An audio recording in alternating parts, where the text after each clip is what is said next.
This is a question for Mark Antonacci or Joe Marino. Do you have an example of high-quality invisible reweave, such as some of those found at Colombo, invisible reweaving and reknitting? Do you have an example of such weaving? Joe or Mark? I'm not familiar with how was that spelled? Did you say Colombo? That's one of the companies that I mentioned? Oh, okay. I mentioned Without a Trace and what was it, Tapestries and something.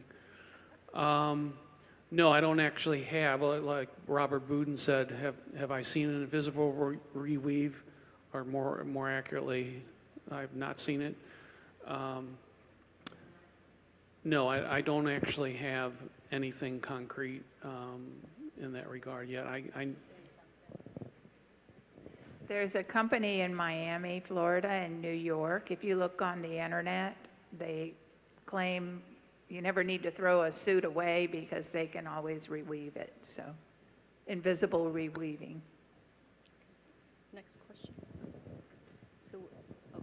I went to a video that Joe showed me, and they do a respectable job with coarser, thicker material, but when you get with fine woven linen, it's even harder. And when you have a hole even higher than bigger than a dime, then with linen, they can't do it. They have to put a patch on there, and then it's a question of whether you can see the patch, and sooner or later you would see the patch. I've seen some good ones, but you can always discern them if you look at it closely. My approach is to simply say that truly invisible reweave is simply not credible. Because if you had someone trying to do that hundreds of years ago, before the invention of the microscope, of course they could not do it, either with a pair of tweezers or with a needle and thread.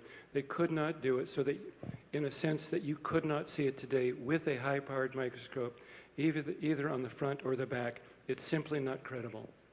We'll move on to the next question. Okay, question from the floor. Cesar? Okay.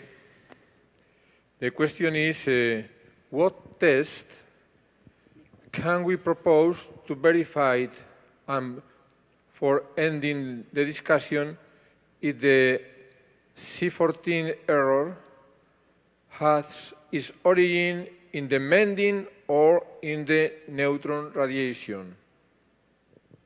I'm not sure if I understand the question. Can you repeat that, please? The question is, what test can we propose to verify if the origin of the C14 error is the mending or the neutron radiation?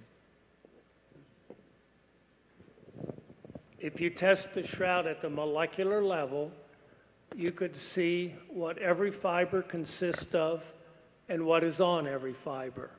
I think you could definitively see if there's any type of repair or whether at the radiocarbon location on the shroud or in that near vicinity. Yes, if my computer calculation are correct and based upon the hypothesis being correct of neutrons being included in the radiation burst that made the image, they make specific predictions of dates across the fabric. And if testing is done for carbon-14 dating at that locations, these predicted values are so far in the future that it's easily distinguishable. If something should date to 4000 AD, for example, that would then prove that the shroud has been through a neutron absorption event. I don't see that there would be any other option but to accept that. That's number one. Number two is to test the A1 or the A2 sample that went to Tucson and match that against my prediction of 1160 AD. Number three is to test some of the fabric for chlorine-36, which would not be of any significant amount if it were not for neutron absorption on the cloth. So it's very testable. We just have to have access and the chemical techniques to develop that ability on such small samples. And that's the direction that we're going to be working on. Do you have more questions? Okay, this is a question for Bob Rucker. Actually, two questions. First, your thoughts on Dame Isabel Pisac's theory of a horizon event with the body of Christ floating between the front and back of the shroud. That was a visionary theory, but your opinion is asked. No opinion. Does anyone have any With questions? all due respect to Isabel. There's a question again for Bob Rucker. What dates did the A2 lab come up with for the 3 controls? You'll have to remember your presentation perfectly. The A2 was, what dates did the A2 lab come up with for the 3 controls? I'm going to interpret this as what dates did the second Arizona set. Tucson lab come up with the 3 controls. Reasonable agreement. Within, I don't know, 15% or so was reasonable agreement. So no, yes, I'm interpreting that A2 to mean the Tucson lab. Yes, so then in other words, I agree. I think we should accept the fact that the equipment and the procedures and the chemicals were being done correctly so that the measurements that were made by Tucson, Zurich, and Oxford were accurate measurements, but they did not take into account this, in their statistical analysis that there was evidence of something else affecting all of the measurement values. And that something else, I believe, was neutron absorption in the shroud, in the nitrogen-14. Bob is saying, and he's reiterating what he said in his talk, there's no disparagement of the scientific integrity of the carbon dating testing. There's question about the results, and there's questions about handling of the statistical anomalies. They didn't do a good job on that. But it wasn't an attack on the quality of the science done, nor the accuracy of the science done. What they tested accurately. Why they got that answer is the question in place. Yeah, so I'm saying that they actually measured the correct amount of carbon-14 in those samples, but that amount of carbon-14 was increased by about 16% based upon a burst of radiation from within the body that formed the image, and that burst of radiation included neutrons in order to create new carbon-14 on the shroud, which they then accurately measured. But that would lead to a misinterpretation of the results when it's not recognized what happened to the cloth. And it's important, too, to remember when we talk to our friends and associates about what we learned here, we don't disparage the test itself. The test results are what was wrong. The scientists were doing their jobs, the equipment was doing its job. As Bob says, the radiocarbon content of the cloth was accurately measured. There were anomalies in the statistical reports, no question about it, but we can give the radiocarbon scientists credit for doing their job well. Absolutely. Okay, are there any questions from the audience? There's one over here.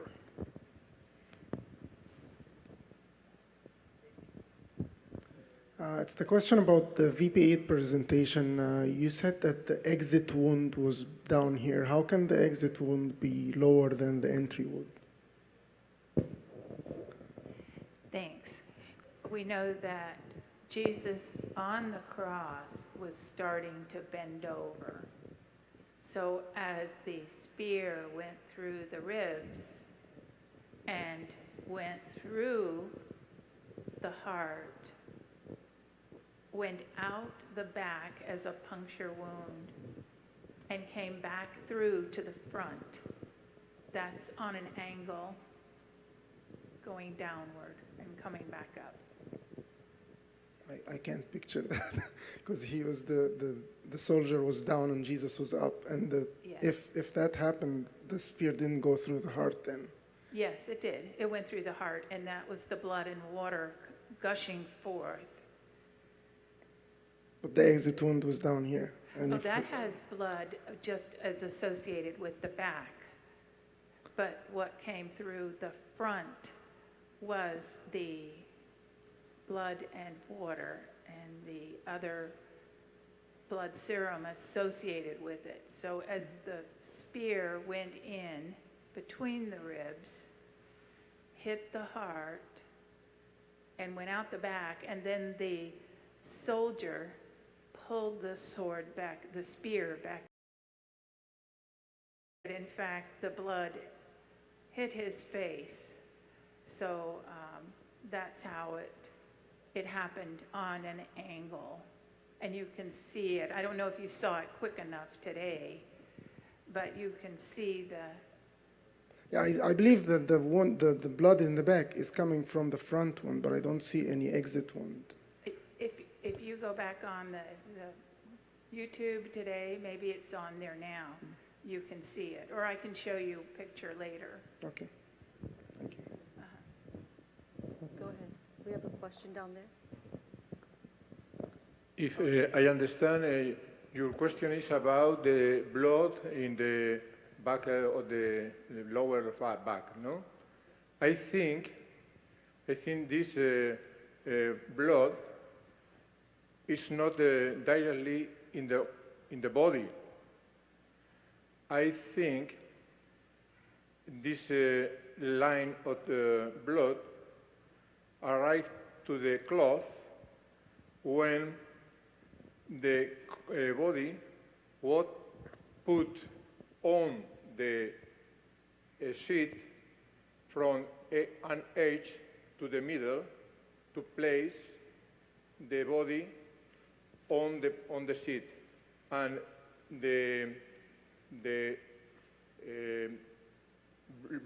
bone in the chest dropped blood little by little when the body was put throughout the sheet. Yeah. I agree with that. That just the source of the blood, is it an entry wound or an exit wound? This is the first time I hear of an exit wound. Okay. Thank you. It shows up on the VP8. That's what you're seeing as a brightness factor. So the blood shows as white, and the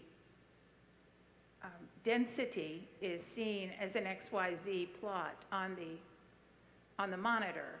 So if you can look at the photo of the monitor, and then you can have a better idea of the exit wound. Yeah, I don't dispute that there is a blood stain down here. I just don't think it's an exit wound. Oh, 'Cause well, it's- look on that and then get back with me. Okay, thank you. Next question over there. Go. Okay, another question from the floor. Yeah, I have a question for Bob Rucker. What do you have in mind? A particular type of radiation that would have the neutron concentration that you're talking about, as well as other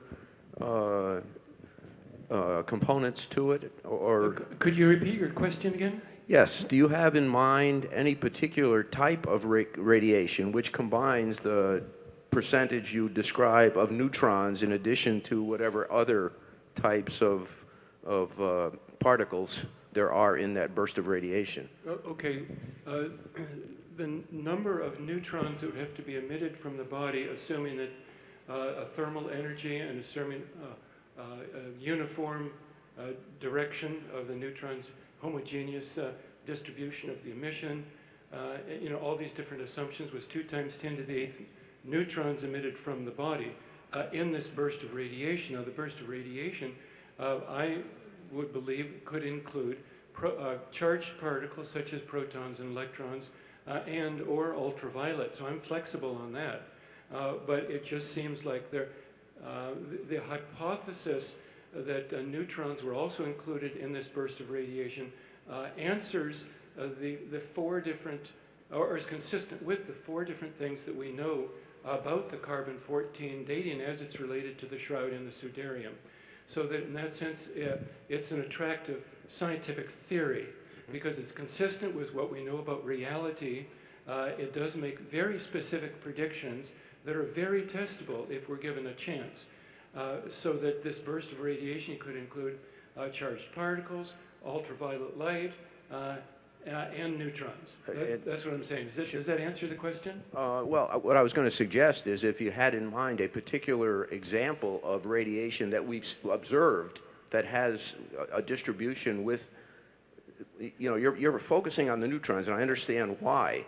But what I'm getting at is, do we have in mind any particular radiation that we've seen that includes that the neutrons in addition, from whatever the source was within Jesus's body at the resurrection? Is there any burst of radiation that we've seen with all of the nuclear work that we've done that would give an example of a percentage of neutrons as well as other particulate or gamma ray type of radiation? Okay, good. Let me try and answer your question. Let me assume, from Christian believer standpoint, that the observers that went to the tomb, John saw and believed. What he saw was the collapsed cloth, gave him evidence to rationally reason out that the body had simply disappeared from within the cloth. And let's take that as a given. What that means is that there was an event that occurred that's outside of our understanding of physics and science. That's what the historical evidence indicates, if we simply accept them as being accurate observers. But as soon as we say that, we have no other example in our understanding of science which has done any experiment on that sort of thing. So there's no basis for us to either argue any kind of radiation in or out. So in other words, we have no basis to exclude the possibility that neutrons could have been included. So in my assumption, just consideration, let's consider it, maybe they were. What I found was that it does end up consistent with the four things that we know about what did happen related to carbon-14 dating.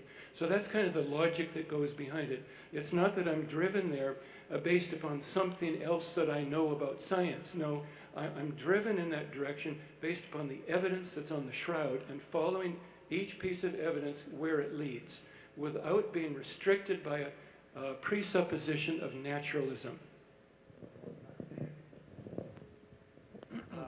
Very good answer. I'd just like to add a corollary to that. I work with John Jackson in the Shroud Center of Colorado. He's been criticized by many scientists for just proposing the fall-through hypothesis.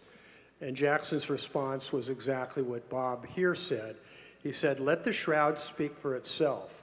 We're not even bringing up the word resurrection. It's not in the equation. We're saying the shroud is speaking for itself. It looks like there may be an explanation in this scientific hypothesis which is testable. We're not trying to prove or leverage in any way the concept of resurrection. That's up for the individual to decide. We shouldn't even use that word at this conference, frankly. We're looking at the science. If that's what it leads the individual to once the science is established, that's up to them. So Bob never used that in his presentation. He didn't use it in his answer just now. He's basically saying, let the shroud speak for itself. This is a hypothesis of what might have happened, but it's not being used to prove anything about resurrection. It's to prove what happened to the shroud, evidence. So be careful with that. The leap to resurrection, science cannot prove the resurrection. If Bob's theory is absolutely validated, if testing can be done, that cannot be said to prove the resurrection. It would be a mistake to say that. It would say, we've got an explanation, scientific explanation that explains why the carbon dating is skewed. You take it from there to the next step.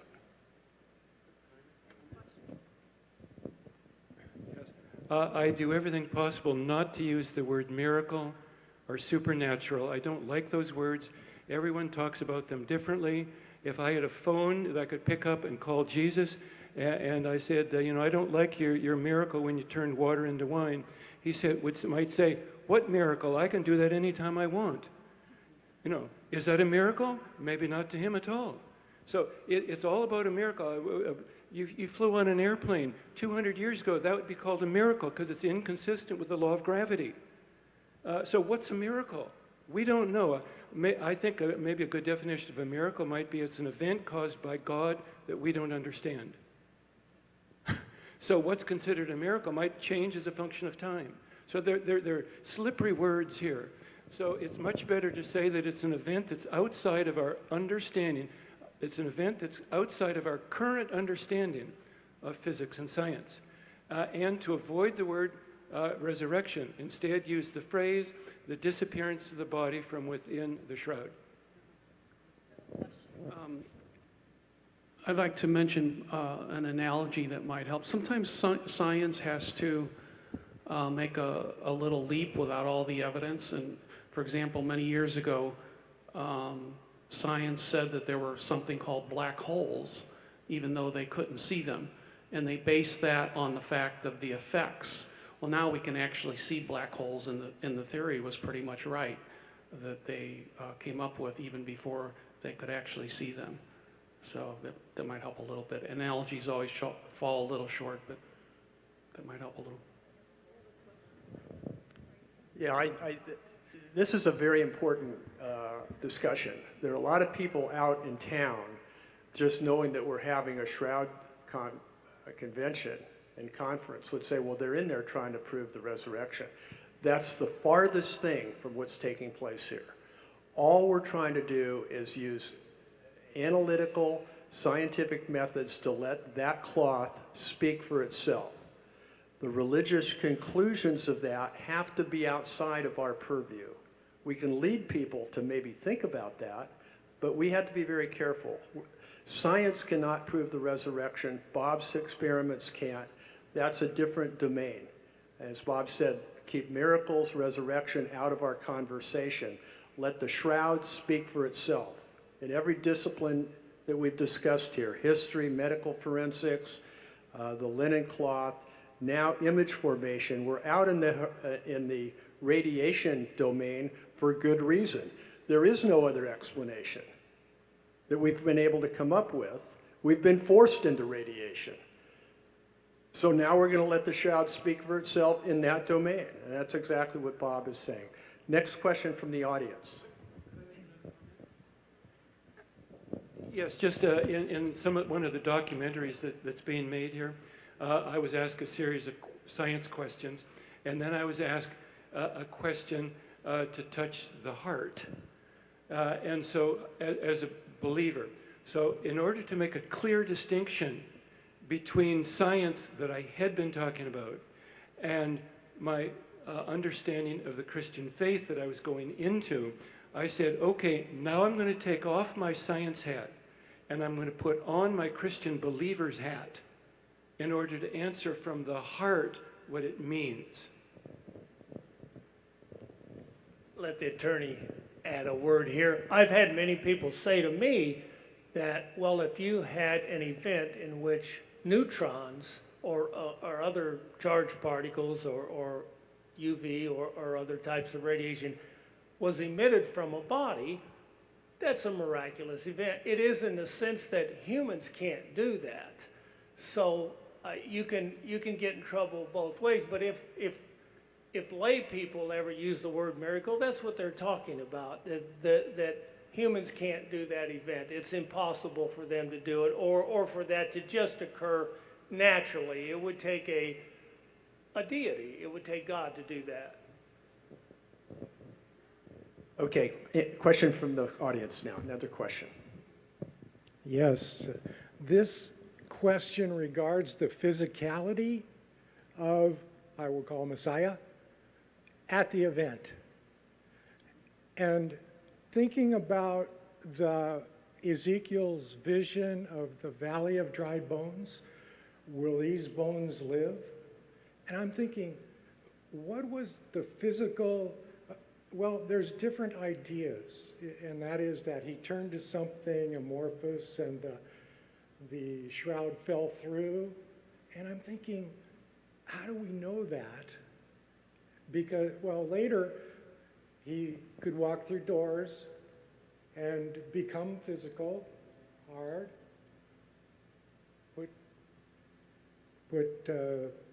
show his marks and prove that he had those marks.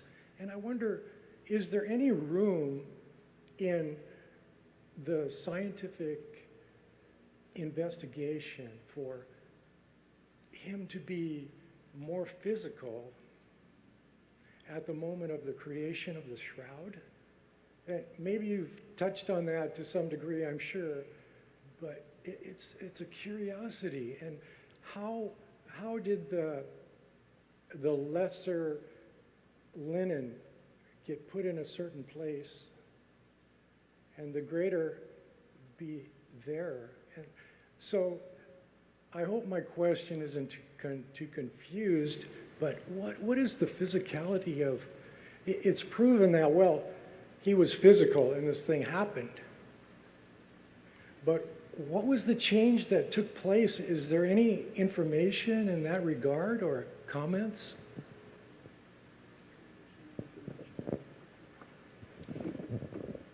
Buy Mark's book. It's right over here. Go to Appendix H, which I wrote 10% of your book, Mark. Did you know that? Yeah. Yes, okay. That Appendix H is on the disappearance of the body. I've actually broken that into two different parts on shroud.com. On shroud.com, there's a part religion, and then the other half is just a physical consideration of the different options. My conclusion is that the body did not disintegrate in a nuclear sense. That is, the body didn't cease to exist when it disappeared from within the cloth. What happened, in all probability, the best explanation that fits the data best is that the body made a transition into an alternate dimensionality, and that would be an extrapolation of our concepts in modern physics. Thank you, Bob. Any other questions in the audience? I had one. I guess it centers around Bob's lecture a little bit. I've heard reference to the vertical collimation of the radiation event, correct? And so the sample, what was in question with these carbon dating, was in the very corner of the shroud. Does your model account for the fact that that wasn't above the feet or above the legs? Because I saw a dimension where you kind of you drew a picture in basically one-dimensional over the top of the body, but does it account for the fact that it's off to the side of the body as well? Is that going to, and if you could do the samples that are proposed to the Pope, will we have to be very careful as to where we take measurements from to correlate? Yeah, the data that I presented in St. Louis in October of 2014 and the data that I showed you here was based upon an assumption that the sample area was on the dorsal side. It was tucked in underneath the legs. And that's probably not true. I need to do a lot more calculations to determine the influence of the actual location of the cloth as to how it was folded. And that would involve a lot of calculations, and I just haven't gotten there yet. What other questions? It would have been among the pieces on the shroud, and go look at that corner, it'd been the farthest away from the body, and the part of the body that it would have been far away from would have been the thin part of the body, like the ankle or foot. So it would have received among the lowest amounts of neutron of anywhere else on the cloth. Just about everywhere else would conventionally carbon date much younger. Yeah, I forgot the second part of your question there. What we're saying is that the vertical collimation of the radiation, that it must have been vertically collimated to form the image. So that radiation would consist, for example, of charged particles such as protons or electrons and ultraviolet. For example, ultraviolet. but the neutrons would not be causing the image on the cloth because they would be going, they're so penetrating that if they formed an image on the front of the cloth, they'd form the same image all the way through the cloth as well as on the back of the cloth. So we can tell that it was not due to neutrons forming the image. The neutrons went through the cloth without basically interacting. They slowed down in the limestone tomb, bouncing around about 156 times before being a very small fraction, about 1 neutron in a million, being absorbed in the trace amounts of nitrogen-14 on the cloth, so that the exact location of the sample area does not have to be vertically over the legs at all, because the neutrons are going everywhere in that tube. Working for John Jackson, if you allow me to add one note. Jackson's hypothesis was one of the earlier radiation hypotheses, and he talked about a radiant body that was mechanically transparent to the cloth. Now and he said that only to get up to the scientific examination of the image. If ultraviolet light is given off by the body, but the body allows the collapse of the cloth under the influence of gravity, it's gravity, the cloth collapsing through the light, that causes the delimitation. The light goes in every direction, but ultraviolet light doesn't go very far. It doesn't have the capacity to imprint itself except when it's very close to the cloth. So it's the cloth, in his theory, and that's where that initial vertical alignment of the image, which it looks very vertically aligned, it's the body is radiant with ultraviolet light. He didn't have the idea yet that Bob is advanced now with also a neutron flux associated with that dematerialization. So ultraviolet light was Jackson's mechanism, but as the cloth collapsed through a radiant body, it picked up the image. The delimitation, or the vertical alignment, is caused by the collapse of the cloth through that radiant body. Is that clear? Yeah. Neutrons go everywhere. They go 180 in every direction. So does light. It's the effect of the collapse of the cloth through that dematerializing body that gives it its vertical alignment, if I may.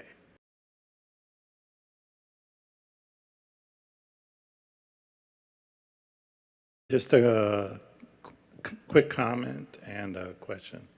The comment is that in most cases of scientific fraud, at least in the West, you never find more than 1 or 2 people involved. So,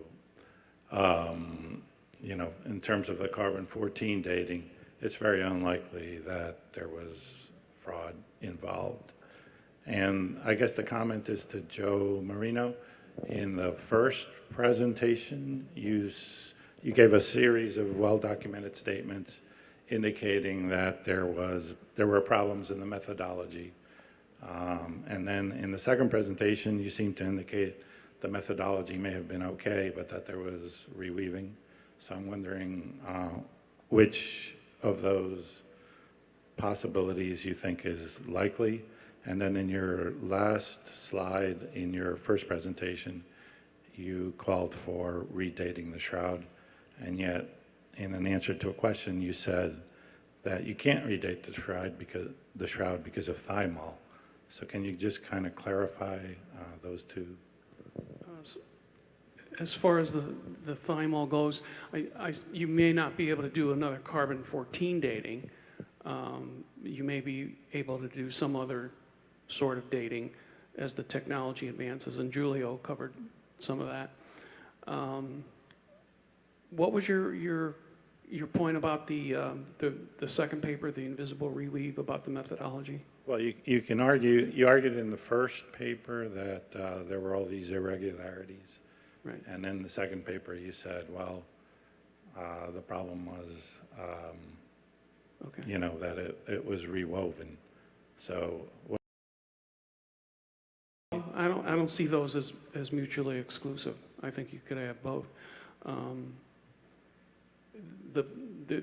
They're somewhat separate in that I looked at the the first part was about the actual politics and the poor behaviors, the bad decisions. The second was more of a focus on, a specific reason why it might have been wrong. There might have been two factors. There's a saying, garbage in, garbage out. With all the politics, there was a lot of garbage going in, and there's a possibility of a lot of garbage coming out. But at the same time, if that sample was repaired, that could be another correlative reason why the date was off.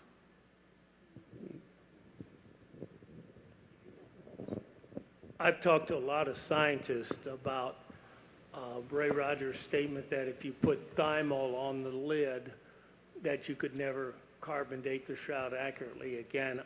I myself don't know of any other scientist that thinks that's true. Sure. And you could detect a lot of other radioactive atoms on the cloth as well. That was, before you further, that was my question from today, and I've written it out. I'm not familiar with thymol. Could you explain the process and what that is? You elaborate on why that would... Thymol is basically used to kill bacteria, bugs. It's kind of a cleansing type agent. And I can tell you another researcher that thinks that probably screwed up any chance of doing another testing, and that's an archaeologist named Paul Maloney, who's in Pennsylvania. He's part of the Association of Scientists and Scholars International for the Shroud of Turin. So has the thymol been used already? But no. They put it in the container. It was at the time at the restoration. Yeah, at the time of the restoration, they used the thymol. Thanks, Joe. We have a question over here. Yes. Going back to the hypothesis body, as far as I remember, during the collapsing, the radiation was emitted, the ultraviolet radiation was emitted vertically. That was the complete theory of hypothesis of Jackson. So, and he said that probably the emission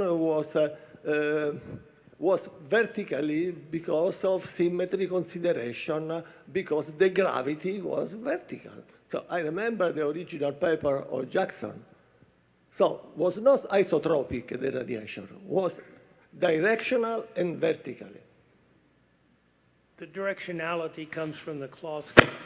No, if you read the original paper, the cloth went down, collapsed, but the radiation was emitted vertically. So that's stated. This is one of the points is stated very clearly from the beginning.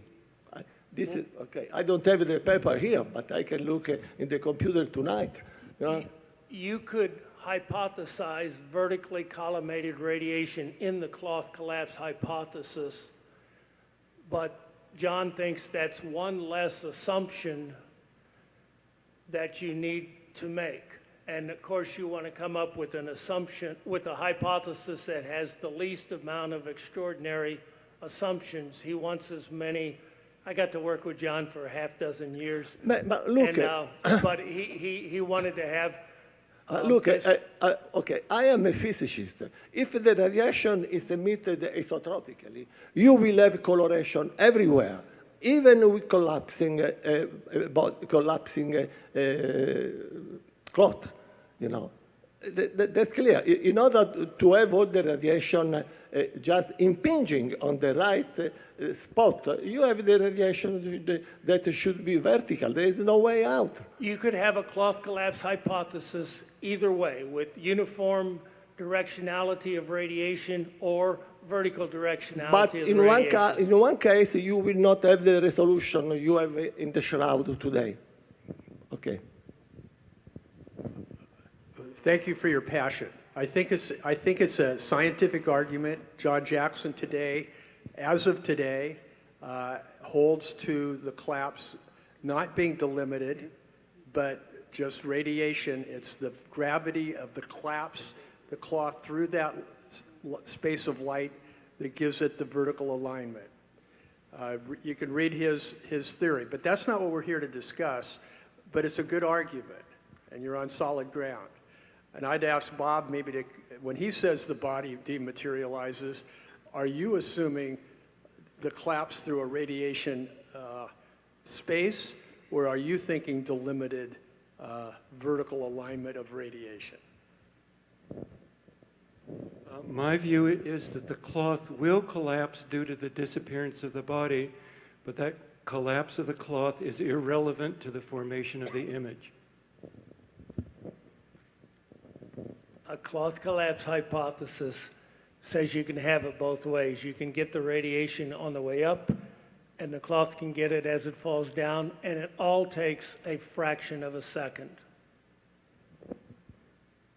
People were all way out on the right edge, remember that. So we're arguing about singular events. None of us may be exactly right.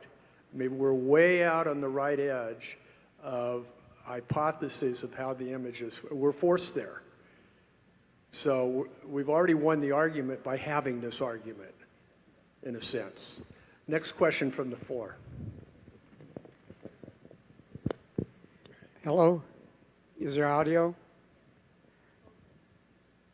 I think I'm the next one. I was going to make some comments on the ultraviolet and the collapsing shroud. I think enough has been said on the collapsing shroud issue, so I'll pass. Thank you. We have a question over there.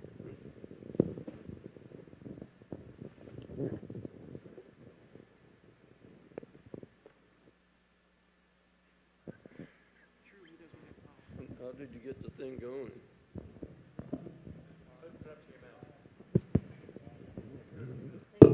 Oh, okay. You say you got all the calculations to do. Have you considered using, I call it Bonky, I don't know what that is, B-O-I-N-C at Berkeley. You can write your codes and you put them out on the internet, and people can run on their own computer at home parts of the calculations, and it automatically download them. I've got 8 that I'm running. I got a computer that I just run 24/7, and it just does calculations for different websites. I got LIGO, I got the Large Hadron Collider, and I got a climate one I do in UK, and various other ones. Yeah, fill me in further on what information you have. The MCNP computer code that we're using, the last price was $150 to be licensed. You have to be qualified to run it, authorized to run it by the organization that's handling nuclear analysis computer codes at Argonne National Laboratory. So there's a process that you have to go through to obtain the right to use it. And then you have to know enough and have years of experience to use it. Well, this is you have all the data, and it just downloads a portion of the data to the computer. My computer does part of the calculation and uploads it, like maybe to do a Fourier transfer or something. Yeah. And yes, a Fourier fit, and then it'll upload it, and then the program on the computer will do more of the calculation. This is a billion-dollar computer code with a multi-billion-dollar set of data. So probably not going to work, you say. Do we have any more questions? Are there any more questions? I mean, this is a great panel. Put them to the spot here. Any more? One question there. A couple more.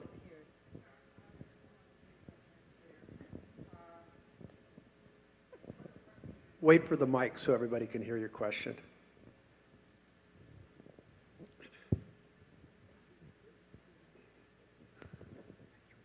Yeah, I put a question in the box that doesn't seem to have made it to the floor. This morning I was very interested in, but couldn't figure out as I was trying to scribble down what Janice Wilkinson, I think, was saying about how this old analog system worked to scan two-dimensional object in various ways and come up with a three-dimensional display. I was hoping she would be around and be able to, oh. I'm sorry, I'm very poor at recognizing people, and you're fuzzy in my glasses because I'm way too old. It's awesome. Sorry.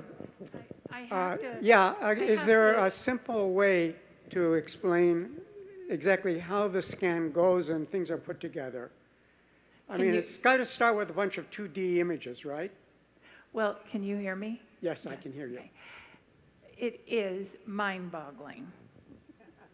And actually, the scientific STIRP team began because of the VP8.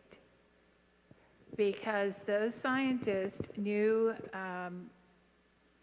Los Alamos, radiation, all of that. So their mindset was already well able to handle something that wasn't there yet. And that was taking a 2D photo, same as any photo you'd take, and they put it in front of the camera, and it imaged in just straight to the VP8. It's a regular camera, a CCD camera. It just went in. Because of the imaging, or straight across, it doesn't matter. It doesn't matter either way.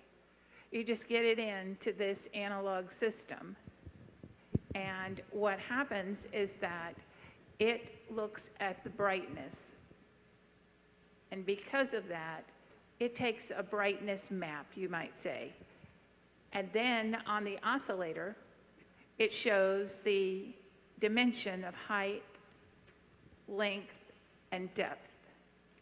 And because this is where all of these questions are all very fine, but when you see that the image encoded in the shroud highlights itself because of the photons, the light that's embedded in the linen because of the focused image that appears.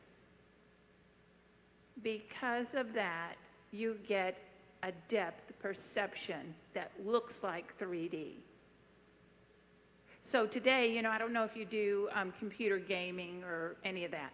Well, I've learned a little bit about it, and you have the depth in computer gaming design, but you also have a light that goes in the computer. I mean, it's a little light gadget that you program in.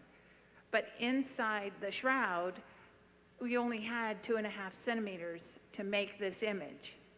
So how did that image appear?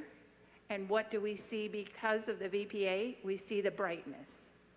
And so that's how it takes a 2D image from a photo, project it as a depth of brightness that you see coming out at you as you increase the gain.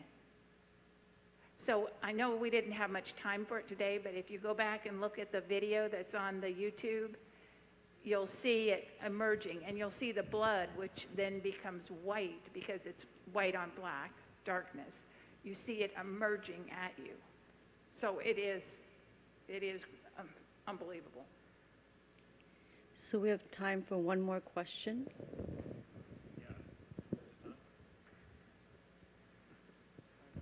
So I'm going to give you 3 random thoughts that I've had the last couple of days. John 20, John says that Mary Magdalene, makes the point, Mary Magdalene got to the tomb while it was still dark out.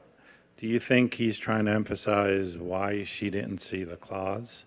The second question is the appearance of Jesus' dead on the cross appears 7th century, 8th century, right around the time of Islam, and Islam believes that, Muslims believe that Jesus survived the crucifixion. Is there an influence of Islam on that aspect of art? And the third is the shroud appears for sure in the historical record around the time of the Black Death, 1355, a few years after that. And is there a role for the Black Death in the appearance of the shroud, or do you think there is? Sure. I don't think we understood. It was too much. If you cut down, you give us one and try and pronounce it a little bit clearer. Okay. Because we can't really understand what you're saying. Okay, John 20. John says, the narrative says, Mary Magdalene got to the tomb and then makes the point while it was still dark. Is he trying to emphasize why she did not see the burial cloth? I think it's just incidental. It happened to be dark. I think that's how I've always understood it. It happened to be dark. I don't know that there was any intent. Well, I'm not a mind reader. Okay, second question. Jesus is shown alive on the cross until the 8th century or so. My question is, the rise of Islam happened around that time, and Muslims believe that Jesus survived the crucifixion. Is there a connection there that maybe they're depicting him dead on the cross, because Muslims believe he survived the crucifixion? Maybe they're the wrong guys to ask. Why do you say that Jesus was always depicted alive on the cross? I've seen until the 8th century. I've seen 5th and 6th century and 1st and 2nd pictures where he's depicted dead on the cross. Okay, but up to that point, he is alive, shown alive, quite a bit. Yeah. Well, the Gospels sure say he died on the cross. No, I agree, but the Muslims believe otherwise. So I'm wondering if that did not inspire some of the art to give up showing him alive on the cross. It would be speculation. And then the third part. Perhaps. The third part was the Black Death occurs in 1348. So the Shroud first appears in 1355, right? That's the first display in Leary. Is there a connection to that? Because we have the Prey manuscript, which was 1193 to 1195. Right, but the first public display of the Shroud in the West is 1355, right? There's a long history before that. Yeah, they had it individually even. They would show it in little groups. So no. Again, I would say there's no connection. Good questions, though. Probably some of the art historians that are at the conference who probably aren't here tonight. Ms. Marinelli, maybe tomorrow can talk to you and answer those further. Any other questions? Emmanuel.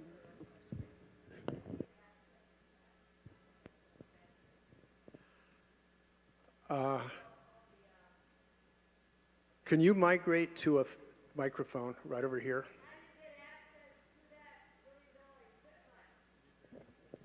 Apply to RSIC, Radiation Shielding Information Center in Oak Ridge National Laboratory,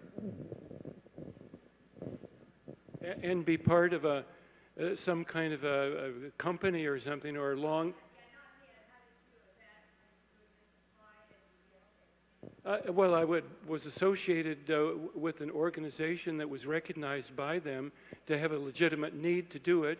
I had to sign certain license agreements for non-export. It's a gross violation of, you're sent to jail for that if you export it. I couldn't take it to Vancouver, Canada, for example, on my computer, because that would be exporting it.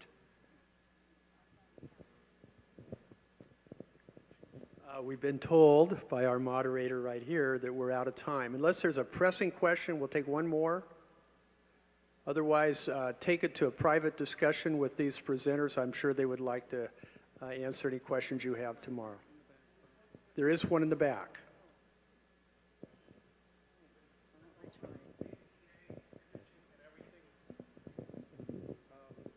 With all the VPA imaging and everything, is there any signs of any broken bones on Jesus's body?